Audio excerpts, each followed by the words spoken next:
Right. Okay. Listen, you might not be in just yet. I might be talking to myself for a few moments.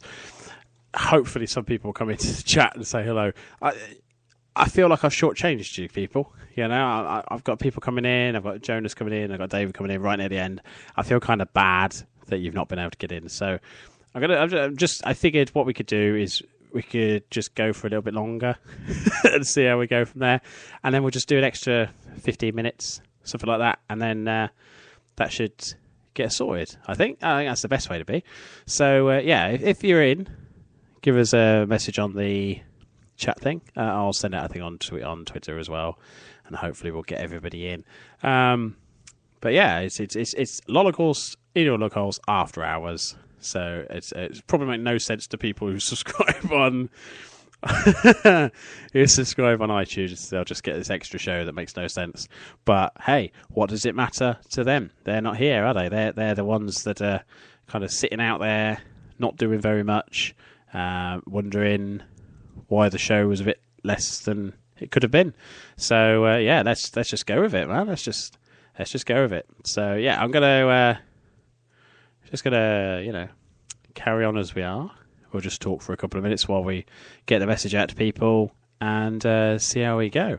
But if you are in here, give us a message and we will go from there. Let's just pop this on Twitter for you. Lollicals in your Lollicals After Hours live now. There we go. So we'll see if anybody comes in anyway. Hopefully somebody will. Let's just send out a message here. But if not, I'll talk about something while we're away. So if you are listening to this after the effect, you're just not listening to me waiting for people to turn up. So yeah, where were we? We were talking about upcoming games. I think that was the big thing. Lollicals is primarily kind of my effort of bringing the website that I run to the airwaves as such.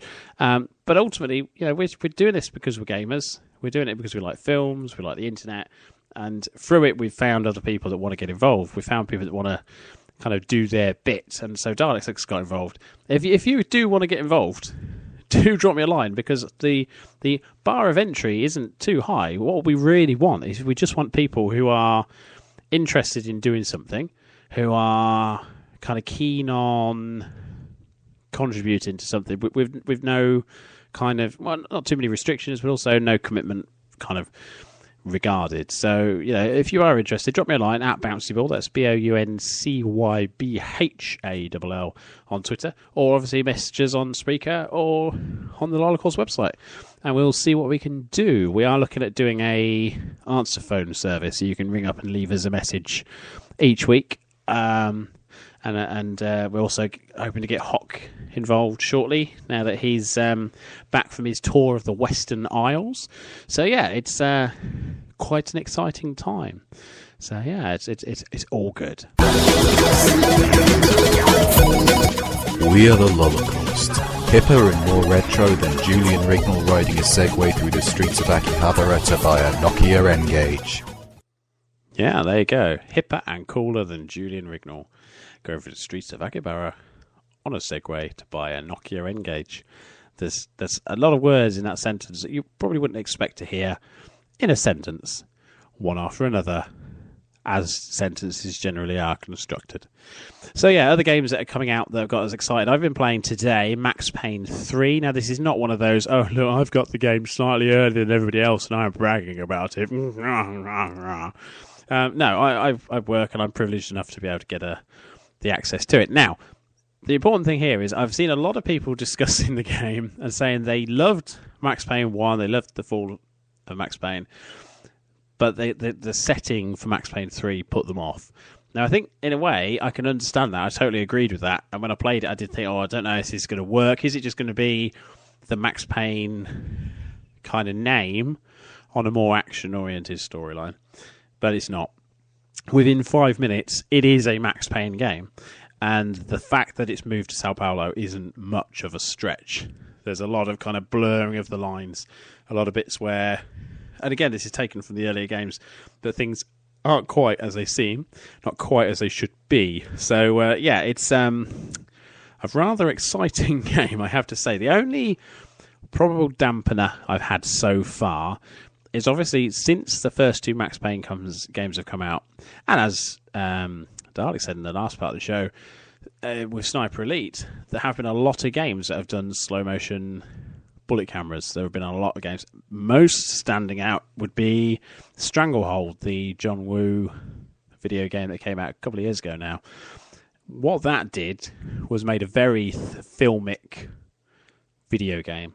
With Max Payne 3, it is very much in that vein, but because it's coming after the effect, it doesn't quite have the same punch as the first two did when they hit the PlayStation 2 all those years ago.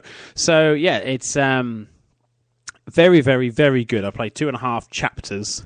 I'm sort of hesitant to rush through it because I am buying it myself on Friday, despite having it for free now.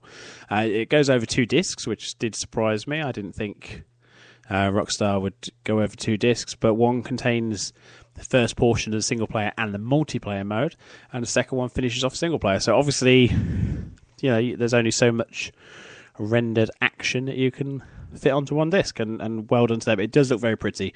It does take the work they did on Red Dead the next step. Very, very, very good. I pulled a move. If I can beat this any time in the game, I should be very happy. If I don't, I'll still be very happy that I did it in the first place. I pulled a move where I was on a rooftop, and I came around a corner. I could hear 2 people arguing. One guy was stood kind of a third of the way up the stairs, arguing with a guy at the bottom of the stairs. I jumped into a bullet dive over the banister. I dived. I shot the bloke on the ground, then turned in the air, shot the guy who was below me on the stairs. As I went over his head, I kind of pirouetted over. And then as I landed, I turned around and finished the bloke off who fell to the floor because I'd hit him in the leg. 7 seconds I was in the air. It felt like even longer when I was actually playing it. It was phenomenal. As Dalek was saying with Sniper Elite, there are moments in that game where, for all the lack of budget they may have had, they made a spot-on game. They hit everything they should have done right on the head. And with Max Payne, they've managed that again. The only other kind of gripe I've got is they do have collectibles, because obviously it is a Rockstar game. And they in this one, they've got evidence, tourists, and golden gun parts. There may be more. I haven't looked more at it at the moment. But all of those kind of do, especially when you're doing a chase. I was supposed to be chasing somebody, but at the same time I was aware that there were things I could find in the level, and it breaks the reality. The same thing happened with Alan Wake, looking for the flasks when you're supposed to be running away from stuff. It doesn't work. It doesn't work. So, other than that, can't fault it whatsoever.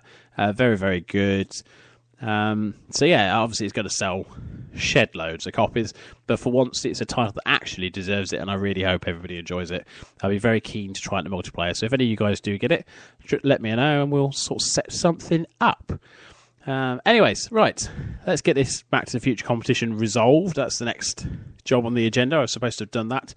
So we've got it's the Hot Wheels Back to the Future DeLorean. This is the 2011 Hot Wheels Premier Edition. It is still in the box, but something's happened to the box between me buying it and finally putting it up for grabs on the show. I've had it for about 2 months.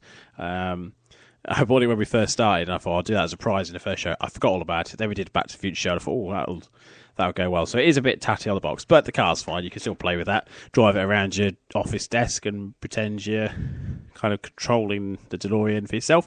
So who wouldn't want to win that? Well, obviously, a lot of people don't want to win it because despite having 60-odd listeners on the last show, we only had about 20 entries. But those 20 entries have all gone into a random number generator list. I've put that on Word. So let me just open the document up. Okay, there we go. Yeah, 19 people. There we go, 19 people.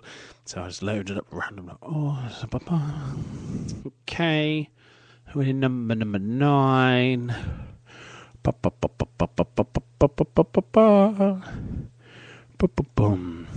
Okay.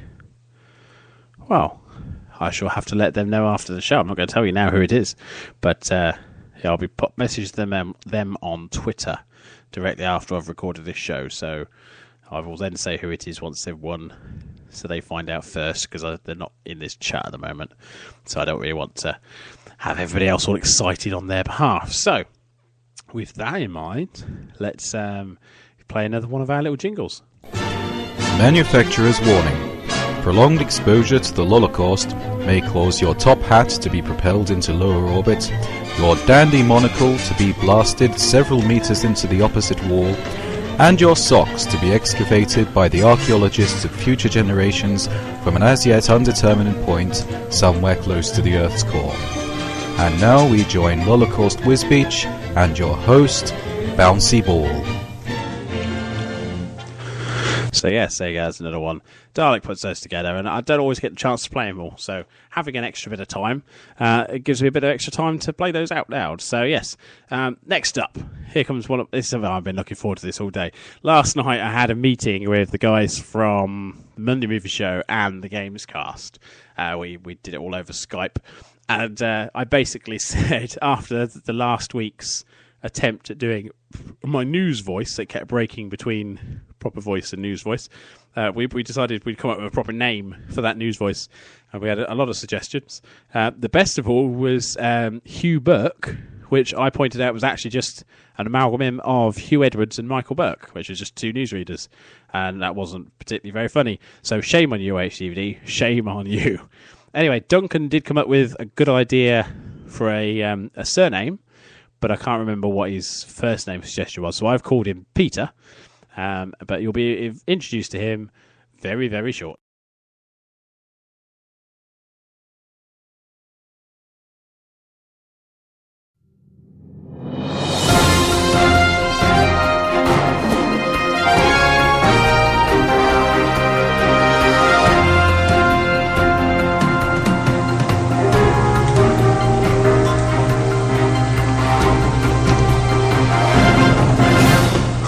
Good evening, I'm Peter Guffwilly, and this is News Time. A love-struck man sent more than 700 mostly unpleasant text messages to a young woman he had befriended on Facebook when she tried to dump him.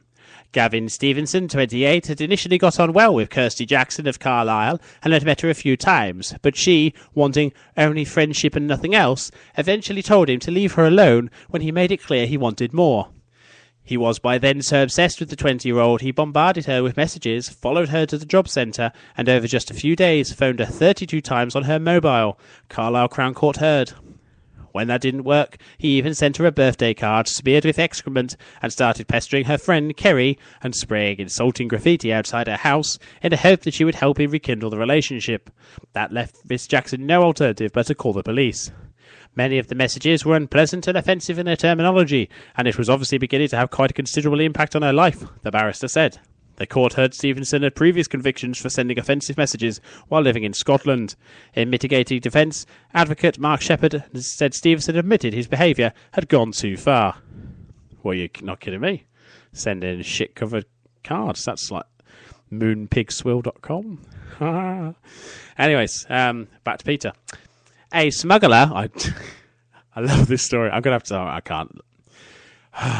This is amazing. When you hear this, you will love it. It's possibly the best news story that's come out of the news ever. Right, here we go.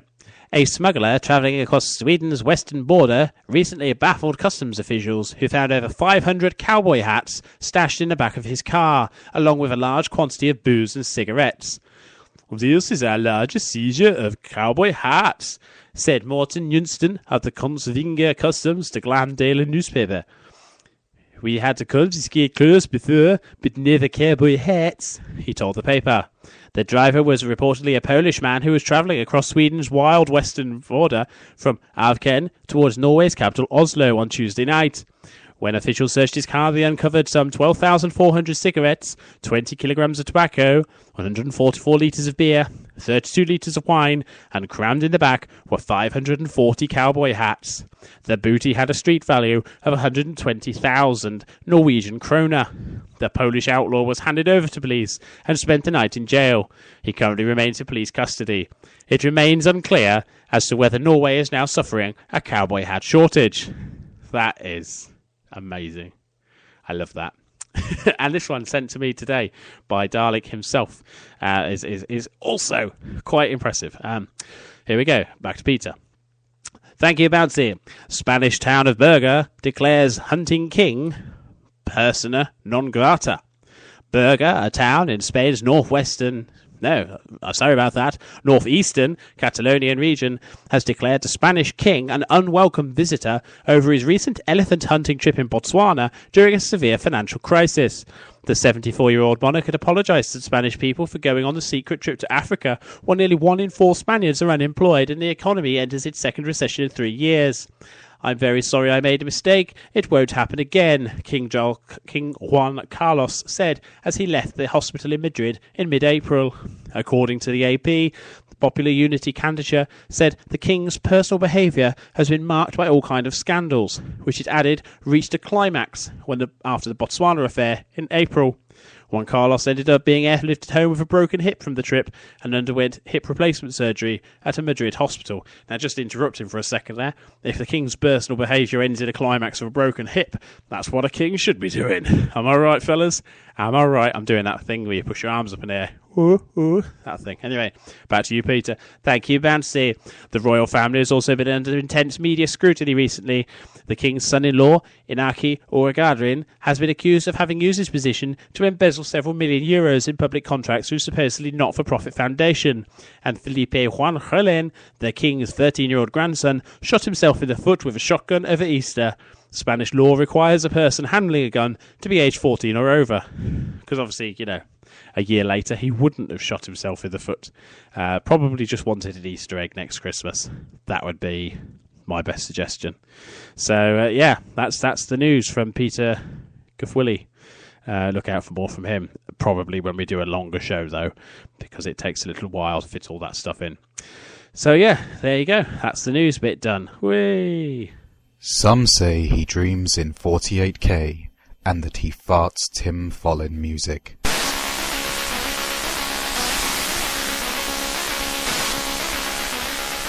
All we know is he's called Bouncy Ball. You see there, a little reference to Top Gear and the Stig. But instead of talking about Stig, they're talking about me. I'm more the 80s type of Stig from the dump that would have to get the PE kit out of a rubbish bin that was filled with sweaty old clothes that had been left in the lockers all summer long. Not really, but I did have high-tech trainers, which was pretty much a guaranteed arse-kicking kind of exercise. Anyway, that'll wrap it up for now. We've done an extra kind of 15 minutes that we didn't intend on doing. We've got it out of the way now. We've done the news. We've talked a bit about Max Payne, and we've worked out the winner for the Back to the Future competition, who will be announced on Twitter in about 10 minutes' time. So well done to that person, who will go unnamed until the following show, just to make sure they know in advance if they've been in the chat. I'd have said, well done to you.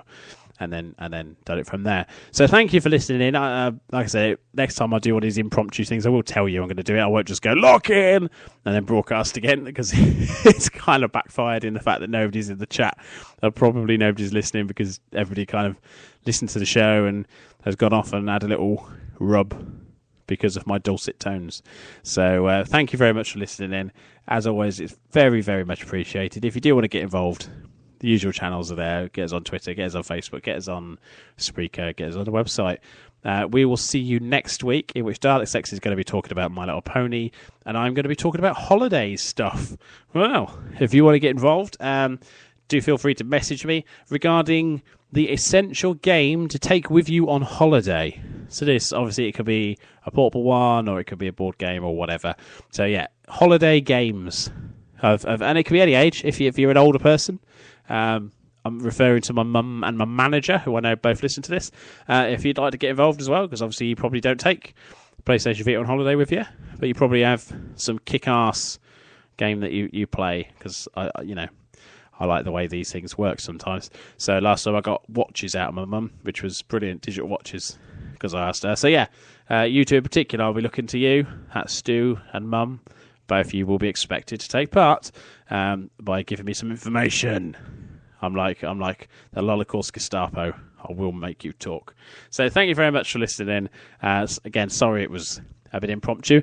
And we will see you next week for a far more organised and tighter show, or we'll just extend the running time to an hour. Probably end up doing that. See you later, children. Bye-bye.